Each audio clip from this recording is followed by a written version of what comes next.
네, 오늘은 에베소서 3장 이제 교회로 말미암아라는 제목으로 말씀을 함께 나누도록 하겠습니다. 바울이 살았던 시기에 예루살렘 성전은 헤롯 왕에 의해서 대규모 재건축을 하고 있었습니다. 이때 사용된 돌의 크기, 대리석의 크기를 본 사람들은 이 헤롯 성전의 아름다움을 기억할 수밖에 없었던 것입니다. 이 성전의 기억을 가지고 있던 바울은 에베소 성도들에게 교회는 함께 지어져가는 큰 성전 건축물의 한 부분이라고 말합니다. 웅장한 성전의 여러 건축물들은 각각 따로 지어지고 있으나 벽이나 출입구, 복도 같은 것들로 서로 연결되어 있고 하나의 거대한 건축물이 된다는 것입니다. 바울은 교회 성도들이 서로 유기적으로 연결되어 거대한 하나님의 성전, 하나님의 집이 된다고 가르쳤던 것입니다. 지금 이 바울이 살았던 그 시절에는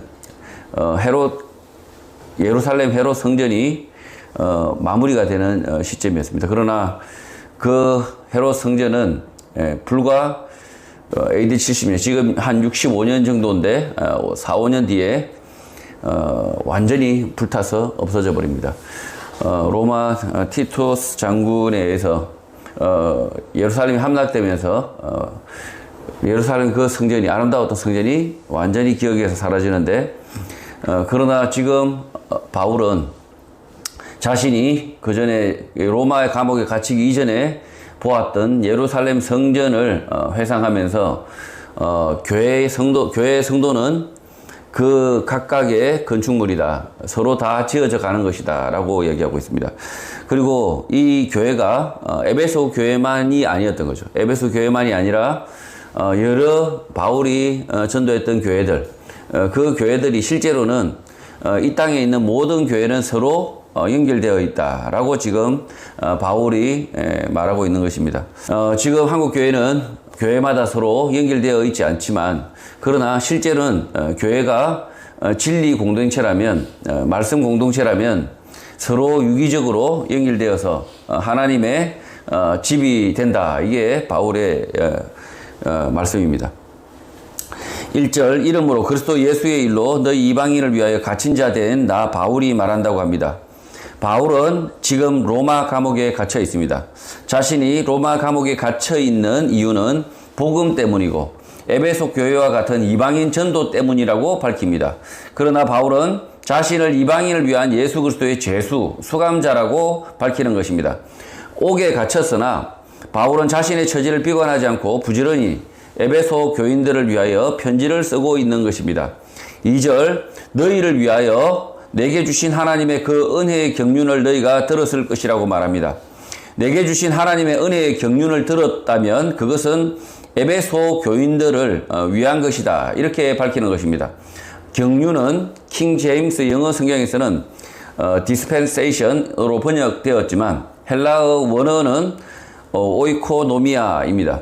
집을 떠나는 오이코스와 관리하다의 뜻의 노메오가 결합된 표현으로 집을 관리하고 다스리는 것을 의미하고 영어 이코노미, 경제를 일컫는 단어의 어원이 됩니다. 하나님의 은혜의 경륜은 결국 하나님의 계획과 경영, 다스림, 관리하심을 일컫는 말입니다. 경륜이 하나님의 경영, 다스림이라는 거죠. 바울 자신에게 보여주신 하나님의 계획과 일하심은 결국 에베소 교회 성도들이 듣고 용기를 얻도록 하려는 것이고 너희를 위한 일이었다라고 말하고 있는 것입니다. 바울에게 구체적으로 무슨 일이 있었는지 본문에서 밝히고 있지 않지만 바울은 감옥에 갇혔다가 다시 풀려났고 잠시 풀려난 동안 로마에서 복음을 전했던 일을 말하고 있는 것 같습니다. 바울은 잠시 풀려나 로마에서 복음을 전하지만 곧 다시 체포되어 네로 황제하에서 순교를 하게 됩니다. 지금 바울이 말하는 하나님께서 내게 주신 하나님의 경륜이다라고 했을 때 바울의 삶이 그렇게 순탄치 않았습니다. 감옥에 갇히고 그렇지만 그 감옥에 갇히는 그 과정 속에서도 갇히면 누구를 만납니까? 간수를 만납니다. 갇히면 누구를 만납니까? 재판관을 만납니다. 이런 것들을 지금 바울은 하나님의 은혜의 경륜이다라고 이야기하고 있고 이 은혜의 경륜이 그대로 에베소 교회 성도들에게도 임한다라고 말씀하고 있는 거죠. 3절 곧 계시로 내게 비밀을 알게 하신 것은 내가 먼저 간단히 기록한 것과 같다고 합니다. 바울은 하나님께서 계시를 통하여 나에게 미스테리, 비밀을 알게 하셨는데 그것에 대하여는 앞서 언급을 했다고 말하고 있는 것입니다. 바울은 예수 그리스도의 십자가 죽음과 우리의 구원의 관계를 비밀, 미스테리라고 말하고 있지만 지금은 이미 공개되어 비밀이 아니고 이해하기 어려운 일도 아닙니다. 그러니까 예수 그리스도의 십자가의 죽으심과 나의 부활이 그때 당시의 사람들에게는 나사렛 예수, 그 청년 나사렛 예수의 죽음과 나의 부활이, 나의 구원이 어떻게 연결되는지 쉽게 이해하지 못하는 시절이었죠. 그러나 지금은 이 바울 사도 통해서 그리고 지금 예수 제자들을 통해서 이것들이 공개가 되어서 이미 알게 되었다라는 거죠. 그래서 계시되었다, 알려졌다라고 이야기합니다. 사람은 오직 하나님의 계시를 통해서만 복음을 이해할 수 있다고 말하는 사람들이 있습니다. 맞습니다. 진리는 내 마음속에서, 내 머릿속에서 이해되어지는 것이 아니고 외부에서, 밖에서 주어진 것, 계시되어진 것입니다. 그러나 모든 사람에게 하나님의 개별 계시가 필요한 것은 아니고 아브라함에게 보여준 계시, 다윗에게 보여준 계시, 그리고 바울에게 보여준 계시를 하나님께서 나에게 주신 계시로 믿는 성도에게도 동일한 계시, 구원 얻는 계시인 것입니다.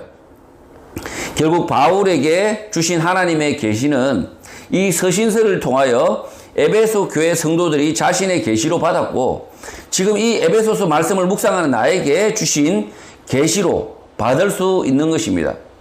지금 계시가 없이는 하나님을 알기가 어렵습니다. 하나님께서 스스로 자신을 계시함으로써 우리가 알게 되는데 그러나 모든 사람에게 하나님의 계시가 있냐? 아니라는 거죠. 모든 사람을 통해서 다 개별로 다 계시를 하나님이 하셨느냐? 아니라는 거죠. 바울을 통해서 아니면 예수 제자들을 통해서 다윗을 통해서 아브라함을 통해서 계시를 한다는 거죠. 그래서 그 계시를 아브라함이 받은 그 계시가 곧 나의 계시라는 거죠. 아브라함에게 나의 백성이 되고 결국은 종국에는 하나님 나라의 백성이 될 것이다 라는 약속이 아브라함에게 주신 계시죠. 그 계시가 나에게도 주어졌느냐, 나의 후손이 하나님으로부터 구원받을 것이다 라는 계시를 내가 받았느냐 라고 했을 때 아니죠. 저는 안 받았습니다. 저는 안 받았으나 그러나 그 아브라함의 계시를 나의 계시로 받아들이면, 그 바울의 계시를 나의 계시로 받아들이면 하나님의 그 구원의 계획을 우리가 알게 된다라는 거죠. 4절 그것을 읽으면 내가 그리스도의 비밀을 깨달은 것을 너희가 알 수 있다고 말하고 있습니다. 바울은 예상치 못한 곳에서 예수 그리스도를 만난 이후 구약의 아브라함까지 거슬러 복음을 이해하게 됩니다. 바울이 복음을 위하여 준비된 그릇, 하나님이 쓰시는 도구가 된 이유는 구약에 대하여 매우 잘 이해하고 있었기 때문이고 그 구약에 대한 이해를 바탕으로 신약, 예수 그리스도의 오심을 이해하고 설명을 하고 있는 것입니다. 바울은 구약의 약속대로 나사렛 예수가 그리스도 하나님의 아들 되심과 우리 죄를 위하여 죽으시고 부활하신 사실, 그리고 구원의 길이 된다는 사실을 설명하고 있었는데 그것을 바울은 그리스도의 비밀이라고 말하고 있는 것입니다. 5절 이제 그의 거룩한 사도들과 선지자들에게 성령으로 나타내신 것 같이 다른 세대에서는 사람의 아들들에게 알리지 아니하셨다고 합니다. 복음은 예수님 이전 시대의 사람의 아들들에게는 알려지지 않았고 그것이 방금 공개되었는데 성령에 의해서 그의 거룩한 사도들과 예언자들에게 먼저 보였다는 것입니다. 사도들은 여러분이 잘 아는 예수님의 12 제자들과 바울 자신을 일컫는 말이고, 예언자들은, 선지자들은 예수님이 오시기 직전까지 활동했던 세례 요한과 같은 선지자들을 일컫는 말입니다. 바울은 복음과 무관한 하나님을 믿지 않는 사람들을 사람의 아들들이라고 표현하고 있는데 이 사람들과 구분되는 표현은 하나님의 자녀들입니다. 예수님 오시기 이전 세대 사람의 아들들에게는 복음이 전해지지 않았고 예수님 성육신 이후 세대 또한 사람들의 아들들에게는 복음을 듣고도 깨닫지 못하는 것입니다. 그러니 듣지 못했다? 불평할 수도 없고 불평할 일도 없다는 것입니다. 그러니까 예수님이 오시기 전과 예수님이 오시고 난 이후인데 이 사람의 아들들에게는 예수님이 오시기 이전에도 계시가 없었고 그리고 사람들의 아들에게는 그리고 예수님 오시고 난 이후에도 그들은 하나님의 계시를 들었음에도 불구하고 이해할 수 없다는 거죠. 그래서 이런 이야기 하는 거죠. 이순신 장군은 복음을 못 들었는데 그래서 억울하지 않습니까? 이렇게 이야기하는 사람입니다. 전혀 불평하지 않다는 거죠. 실제로 이순신 장군이 지금 이 시대를 살아도 듣고도 깨닫지 못할 그럴 사람이라는 거죠. 그래서 그 당시에 듣지 못했던 사람이 불평할 일도 없고 지금 듣고도 하나님의 그 계시, 하나님의 그 복음을 듣고도 믿지 않을 사람들도 불평하지 않습니다. 그래서 예수 그리스도의 복음을 듣지 않고 구원이 없다라고 해서 불평할 사람 한 명도 없다는 거죠. 한 명도 없다. 6절 이는 이방인들이 복음으로 말미암아 그리스도 예수 안에서 함께 상속자가 되고 함께 지체가 되고 함께 약속에 참여하는 자가 된다고 말합니다. 바울은 자신을 통하여 지금 이 복음이 전파되는 이유는 예수 그리스도의 복음 안에서 이방인도 약속의 당사자, 같은 몸의 상속자가 되기 위함이었다라고 말하고 있는 것입니다. 이스라엘 왕국이 존재했던 다른 시대에 예수님이 만약 오셨다면 복음은 아브라함을 조상으로 믿는 이스라엘 안에만 머물게 되고 이방인들은 복음과 상관이 없을 수도 있었는데 그렇게 되지 않고 로마 식민지로 나라가 없는 지금 예수 그리스도께서 오셨고 죽으셨고 부활하셔서 이방인도 동등하게 구원 약속의 당사자가 되었다는 것입니다. 애당초 상속자가 아닌 사람이 이방인이 어떤 집에 입양이 되어 그 집의 재산을 함께 상속받는다는 것입니다. 지금 하필이면 이스라엘의 나라가 흔적조차 없어지고 로마 식민지 하에 있음에도 불구하고 그때 예수 그리스도께서 나사렛 땅에 오셔가지고 복음을 전하시는 거죠. 그렇게 된 이유는 뭐냐? 이방인이었던 우리들을 원래는 그 이스라엘 그 상속자가 아니지 않습니까? 상속자가 아닌데 그들을 입양하기 위해서 입양해서 그 이스라엘 그 상속자들과 함께 동등하게 상속자로서 하나님의 나라를 상속하기 위해서 그렇게 했다라고 지금 바울이 말하고 있습니다. 그래서 우리는 뭡니까? 지금 이스라엘이 원래 이스라엘 그 사람들이 아브라함의 선택된 상속자들은 하나님이 예정한 사람들은 그 사람들 맞아요. 그 사람 맞습니다. 그러나 그들도 다 상속받았습니까? 지금 유대인들이 다 하나님의 나라를 상속받습니까? 아닙니다. 이방인들이 입양이 되어서 함께 상속을 받는다. 이게 지금 바울의 설명이란 거죠. 7절 이 복음을 위하여 그의 능력이 역사하시는 대로 내게 주신 하나님의 은혜의 선물을 따라 내가 일꾼이 되었다고 말합니다. 바울은 자신이 하나님의 능력의 실제적 일하심으로 복음을 위하여 일하는 일꾼, 교사, 목사가 되었다고 말합니다. 이것은 나에게 주어진 하나님의 은혜의 선물이라고 말합니다.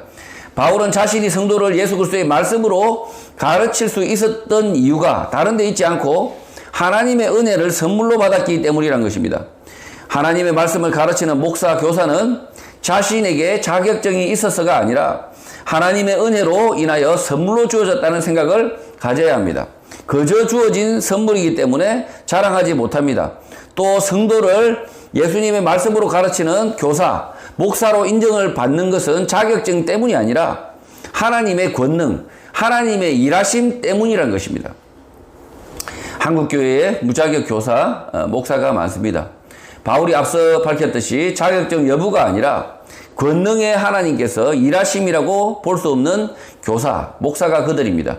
말씀에 대한 이해와 깨달음이 전혀 없고 교회 안에서 교사, 목사로서 존중을 받을 하등의 면모가 없기 때문입니다. 바울은 자신이 에베소 교회 성도들의 교사, 목사로 인정받는 것은 하나님의 일하심, 정하심이라고 말하고 있고 그것은 하나님의 은혜의 선물로 이해하고 있는 것입니다. 지금 이 바울이 자신이 교사, 목사, 그 다음에 랍비, 선생님 이렇게 인정을 받고 있는 것은 이것은 하나님의 은혜다라고 자기를 이야기하고 있는 거죠.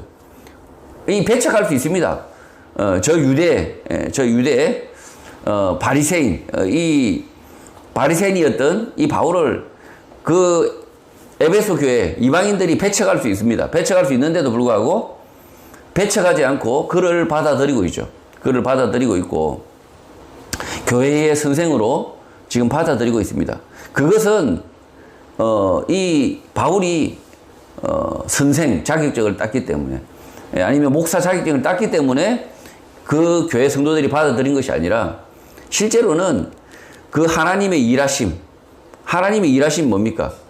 그들이 말씀을 듣고 그 말씀이 진짜 진리로 믿고 그 성도로서 살기로 시작하는 그 성도들이 있었기 때문에 그 바울을 돕는 성도들이 있었기 때문에 지금 바울을 먼저 복음을 듣고 그래서 믿고 깨달아서 그 바울을 돕고 함께하는 그 성도들이 있었기 때문에 바울은 목사로서 그 다음에 전도자로서 그래서 인정을 받고 있다는 거죠. 이 바울이 이 설교가 대단했어. 바울의 설교가 굉장히 재밌고 정말 바울의 설교가 아주 매력적이어서 이 바울을 도운 것이 아닙니다. 성도들은 그 바울의 그 말이 매력적이어서가 아니라 바울이 전한 그 예수 그리스도의 말씀, 그 말씀 속에 진리였기 때문에, 그 말씀이 진리였기 때문에 바울이 뭐 달변가다 이렇게 알려질 수도 있지만 사실은 그렇지 않을 수 있다는 거죠. 굉장히 투박하고 굉장히 듣기가 참 힘든 설교였을 수 있습니다. 그러나 그럼에도 불구하고 그가 전한 그 말이 이 바울의 말이 아니라 예수 그리스도의 말을 그대로 옮기고 그리고 그 구약의 말씀과 연결해서 전달했기 때문에 그 말을 하나님의 말씀으로 예수 그리스도의 말씀으로 받아들인 성도가 있었기 때문에 바울은 목사로서 전도자로서 그래서 하나님의 은혜의 선물로 본인이 자각하고 있다는 거죠. 목사 교사가 직업이 아니라 교회 안의 직분이고 그 직분은 교회 안에서 하나님의 권능 일하심으로 정해진다. 인정받는다라는 것입니다. 사람이 정하고 세우는 것이 아니라 하나님의 일하심으로 세워진다라고 바울은 말하고 있는 것입니다. 하나님의 일하심이라고 했을 때 그 하나님의 일하심이 다른 게 아닙니다. 믿지 않는 성도가 예수 그리스도의 말씀을 믿는 겁니다. 그래서 바울을 선생이다. 저 사람이 복음을 전하는 사도다라고 인정을 하고 있다는 거죠. 그래서 그 사람들이 그 사람의 인정함이 곧 하나님의 일하심이다라고 지금 바울은 이야기하고 있는 거죠. 이 말씀은 교회 안에서 어떻게 목사 교사가 세워지고 역할을 해야 하는지 잘 보여줍니다. 목사 교사는 하나님의 일, 복음을 위하여 세워져야 하는데 그 복음을 잘 가르칠 사람, 잘 깨달은 사람이어야 하고 목사 교사는 성도들을 가르칠 기회를 얻었을 때 주어진 직분이 하나님의 은혜의 선물로 알아야 하는 것입니다. 8절 모든 성도 중에 지극히 작은 자보다 더 작은 나에게 이 은혜를 주신 것은 청량할 수 없는 그리스도의 풍성함을 이방인에게 전하기 위해서라고 말합니다. 교회 안에서 설교를 하고 있는 바울은 자신을 표현할 때 모든 성도 가운데 가장 작은 자라고 자신을 인식하고 있고 실제 바울은 그렇게 성도를 섬겼습니다. 바울이 성도들 앞에서 설교를 할 수 있는 이 은혜를 받은 이유는 이방인들에게 한량없는 그리스도의 풍성함을 전하기 위해서라는 것입니다. 오늘 한국교회의 목사는 교회 가운데 가장 어뜸인 줄 알고 있고 자신을 설교자로 세운 하나님의 뜻을 망각을 합니다. 최선을 다해서 예수 그리스도의 말씀, 복음의 풍성함을 전해야 하는데 엉뚱하게 자신의 말, 자신이 지어낸 소설, 창작 소설을 그럴듯하게 이야기합니다. 그 설교 속에서 한량없는 그리스도의 풍성함은 구경도 하지 못하는 것입니다. 설교라는 것이 기교도 아니고요. 자신의 생각도 아닙니다. 저도 이 말씀을 함께 나눌 때 저의 생각을 배제하고 성경에 기록된 말씀을 최대한 원문에 가깝게 그리고 그 성경의 기록자들의 뜻에 가깝게 전달하려고 애를 쓰려고 합니다. 그러나 아시다시피 이 언어의 차이가 있고 그 다음에 시대의 차이가 있고 그렇게 하고 그리고 사람의 차이가 있기 때문에 이 장벽을 뛰어넘어서 성도들에게 말씀을 설명해야 되는 역할을 하는 거죠, 실제. 그래서 목사는 예수 그리스도의 말씀의 그 풍성함을, 복음의 풍성함을 전달해야 되는데 자기 속에는 풍성함이 없습니다. 자기 속에. 목사 속에는, 사람 속에는 풍성함이 없습니다. 그래서 말씀을 최대한, 말씀 가운데, 복음 가운데 하나님의 은혜가 있다. 복음의 풍성함이 있다라고 믿고 그 말씀을 쫓아서 최선을 다해서 그 말씀을 잘 왜곡 없이 전달하는 것이 설교자, 목사, 교사의 역할이라는 거죠. 그런데 이 역할을 앞에 설교자만 하는 것이 아니라 실제로는 그 말씀을 들은 성도들이 본인도 마찬가지, 본인도 그대로 하나님의 일꾼으로 알아야 된다는 거죠. 잘 깨닫고 그 말씀을 또 전해야 된다는 거예요. 또 전해야 된다.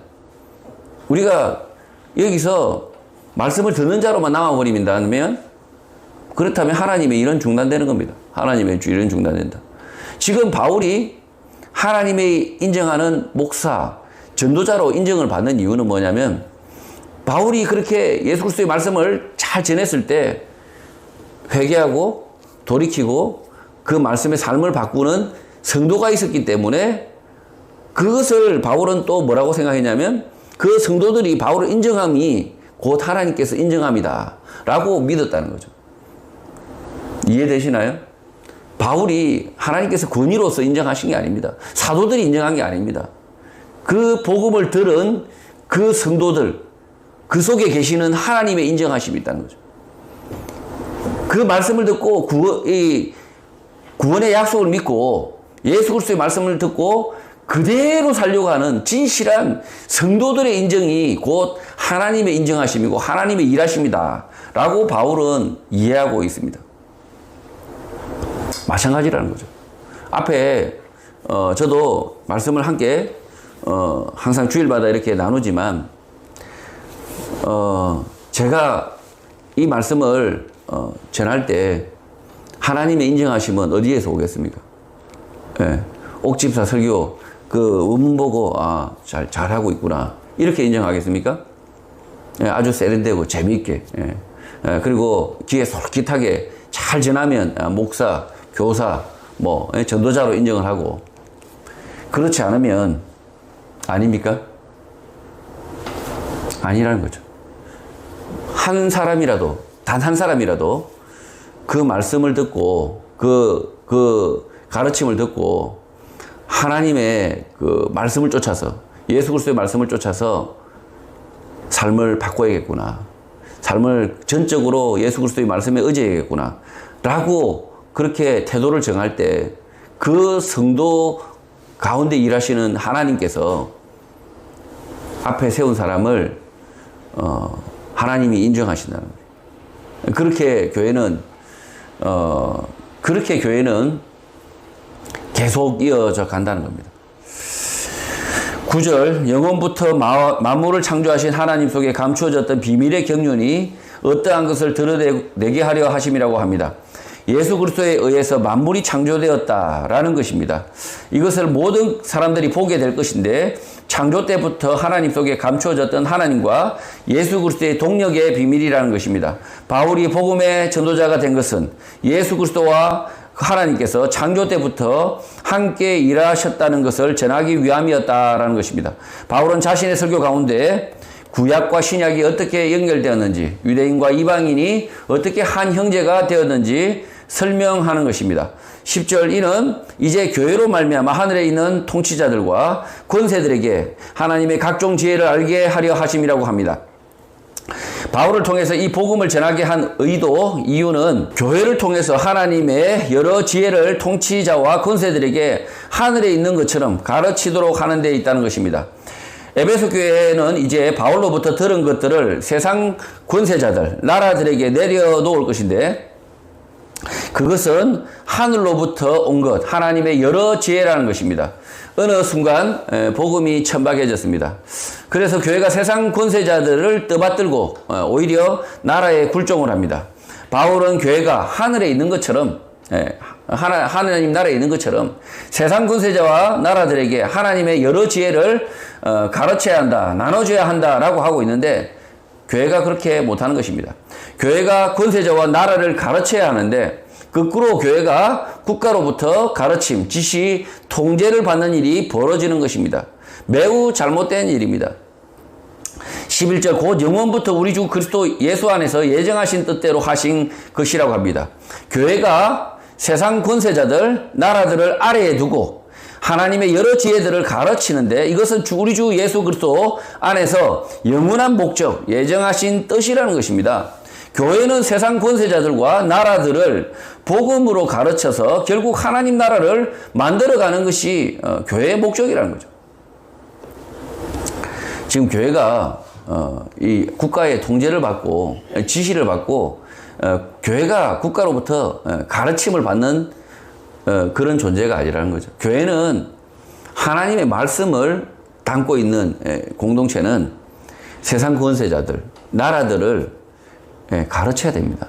가르쳐야 되고 하나님의 여러 지혜들을 가르치는 존재라는 거죠. 근데 지금 세상 교회들은 지금 특히 한국 교회, 지금 코로나19 뭐 이런 그 질병의 시대에 교회가 거꾸로 됐다는 거죠. 거꾸로. 교회가 국가의 통제를 받고 있고 교회가 국가로부터 가르침을 받습니다. 잘못된 겁니다. 12절 우리가 그 안에서 그를 믿음으로 말미암아 담대함과 확신을 가지고 하나님께 나아감을 얻는다고 합니다. 이 말씀을 이해하는데 장애가 있습니다. 담대함과 확신을 가지고 하나님께 나아감을 얻는다고 개역 개정 성경이나 다른 NIV 영어 성경 등에서 표현하고 있기 때문입니다. 그러니까 하나님 앞에 나아감을 얻는다라고 얘기하고 있는데 이게 좀 잘못된 표현이라는 거죠. 그러나 킹 제임스 영어 성경을 원문 그대로 풀어서 쓰면 앞뒤 문맥이 맞습니다. 지금 여기에 하나님께 나아감을 얻는다 이 표현이 잘못됐다는 거죠. 에베소 3장 12절 이 킹 제임스 영어 성경을 보겠습니다. In whom we have boldness and access with confidence by the face of him. 여기에서 하나님이 나오나요? 예. 여기 하나님이 나오나요?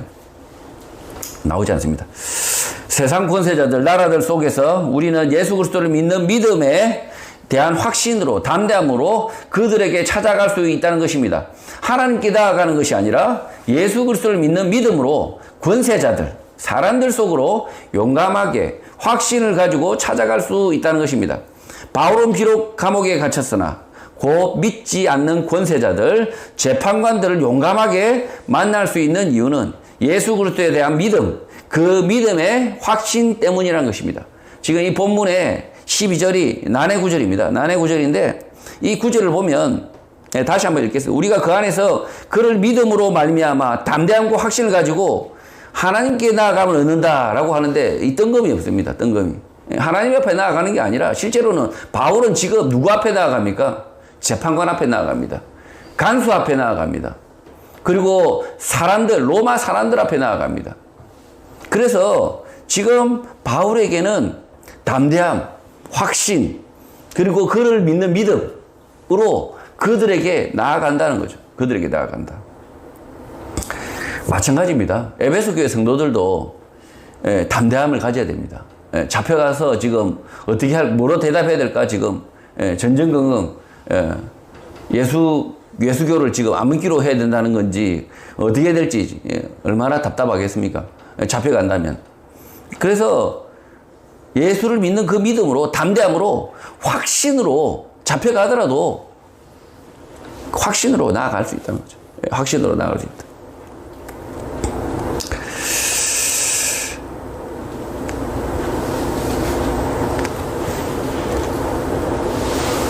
바울이 지금 만날 사람들은 권세자들입니다. 그리고 재판관들입니다. 그리고 바울은 지금 죄수의 몸입니다. 이 죄수의 몸이지만 그러나 담대하게 그들에게 나아가는데요. 이것이 어떻게 가능하겠습니까? 지금 잡혀서 빌어야 될 처지인데 이 재판관들은 바울에게 훈계를 할 겁니다. 예. 어떻게 로마의 그 황제의 칙령을 듣지 않고 아니면 그 지금 그 분봉 뭐 지역 왕의 말을 듣지 않고 왜 네 맘대로 하느냐라고 책망을 들어야 되는데, 그런데 바울은 그 책망을 들을 것을 염려하고 걱정하는 것이 아니라 오히려 예수 그리스도에 대한 믿음, 확신, 담대함으로 나아간다는 거죠. 13절, 그러므로 너희에게 구하노니 너희를 위한 나의 여러 환난에 대하여 낙심하지 말라. 이는 너희의 영광이라고 말합니다.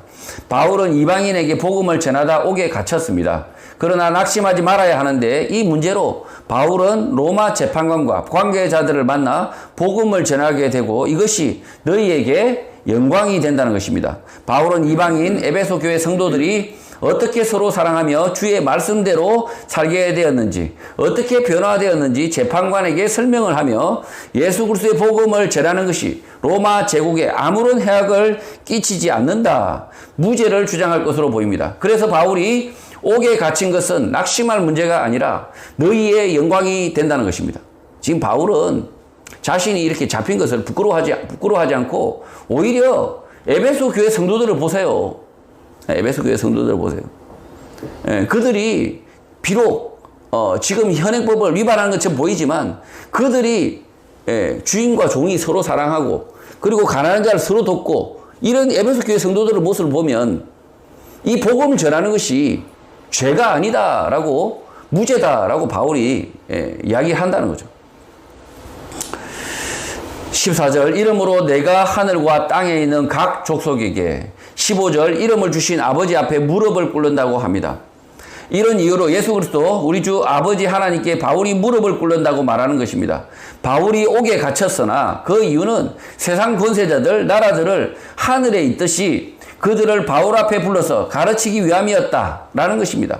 그 하나님은 하늘과 땅에 있는 모든 족속에게 이름을 주신 분이다, 그들을 있게 하신 분이다 라고 말하고 있는 것입니다. 바울은 옥에 갇혀 있으나 그 바울 앞에 차례차례로 로마의 재판관과 간수 등 관계자들이 차례로 입장을 하는데 바울은 이것을 하나님의 나라, 하늘에서 믿지 않는 사람들을 차례로 하나님이 불러서 바울 앞에서 복음을 듣도록 하셨다라고 감탄하는 것입니다. 지금 이 바울의 14절과 15절의 말씀에 어떤 감탄인 줄 아시겠죠? 바울이 지금 옥에 갇혔는데 지금 이 바울이 지금 갇힌 이 옥이 하나님의 나라, 하늘이라는 거죠. 하나님의 나라, 하늘이고 바울이 여기 딱 갇혀 있는데 차례대로 재판관이 오고 그 다음에 간수도 오고 그 다음에 그죠? 권세자, 그 지역 총독도 한번 오고, 이렇게 한 사람씩 호출해서 부르는 듯이 바울이 여기서 면담하고 있는 거예요, 면담. 그게 14절과 15절이라는 거죠. 내가 하늘과 땅에 있는 각 족속에게 이름을 주신 아버지께, 아버지 앞에 무릎을 꿇는다. 무릎을 탁 친다. 하나님의 지혜가 놀랍다는 거죠. 복음의 말씀을 전하는데 바울이 이 재판관, 로마의 재판관을 만나자고 하면 만나주겠습니까? 지금 이 재판관 만나주겠어요? 제가 만나자고 해도? 대법관들 만나겠습니까, 저를? 안 만납니다. 안 만나는데 지금 이 바울은 그냥 가만히 옥에 갇혀 있는데 그들을 차례로 불러서 예수 그리스도의 복음을 듣게 한다. 그래서 하나님 아버지 앞에 무릎을 꿇는다. 그렇게 이야기하는 거죠. 이 하나님의 이 계획하심 때문에 바울은 이 계획하심을 깨닫고 이름을 주신, 각 족속에게 모든 이름을 주신, 다 나에게 찾아온 이 사람들 다 하나님께서 이름을 지으신, 하나님께서 지으신 자들인데 이들을 차곡차곡 이렇게 불러오신다는 거예요. 16절, 그의 영광의 풍성함을 따라 그의 성령으로 말미암아 너희 속 사람을 능력으로 강건하게 할 것이라고 합니다. 바울은 에베소 교회 성도들이 속사람 가운데 임하시는 성령으로 능력과 더불어 강해질 것이라고 말합니다. 그렇게 되는 이유는 그의 영광의 풍성함을 따라 하나님께서 허락하셨기 때문이라는 것입니다. 바울은 옥에 갇히고 에베소 교회 성도들은 고난을 당하겠으나 속사람 가운데 성령이 임하여 능력을 가지고 더욱 강해지는데 그것은 하나님의 허락하심, 인정하심이라는 것입니다. 지금 바울은 옥에 갇혔습니다. 그리고 지금 에베소 교회 성도들도 옥에 갇힐 위기입니다. 그럼에도 불구하고 속 사람이 능력으로 더 강건해질 것이다 라고 이야기하고 있습니다. 무슨 이런 허풍이 다 있습니까? 지금 감옥에 갇힐 위기에 처한 사람들끼리 지금 뭐 하는 수작인지 모르겠습니다. 그러나 지금 바울은 오히려 속 사람이 능력으로 강건해진다라고 이야기하고 있고, 그 편지를 받아본 사람들은 그 편지를 받아보고 옥에 갇히는 것을 두려워하지 않는다는 거죠. 그래서 속 사람이 더욱 강력해진다, 강해진다라고 하는 거죠. 17절, 믿음으로 말미암아 그리스도께서 너희 마음에 계시게 하시옵고 너희가 사랑 가운데 뿌리가 박히고 터가 굳어질 것이라고 말합니다. 믿음으로 에베소 교회 성도들의 마음속에 예수 그리스도가 살 것이다 라고 말하고 있습니다. 그렇게 되면 사랑 안에서 뿌리가 박히고 자리를 잡는다 라고 말합니다. 바울이 말하는 사랑은 대부분 진리로 바꿔 생각하면 그의 뜻이 정확합니다. 진리 안에서 뿌리가 박히고 이 진리를 계속 깨닫게 되면서 뿌리가 박히고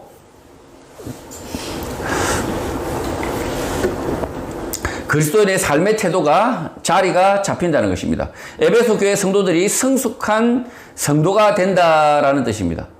이 예수 그리스도의 이 마음이, 예수 그리스도께서의 말씀이 이 성도들 안에서 살아 숨쉰다는 거죠. 살아 숨쉬어가지고 그래서 진리가 그 안에서 그 사랑이 그 뿌리가 박히고 그리고 그리스도의 삶의 태도가 완전히 자리 잡힌다. 성숙한 성도가 된다라는 뜻이죠.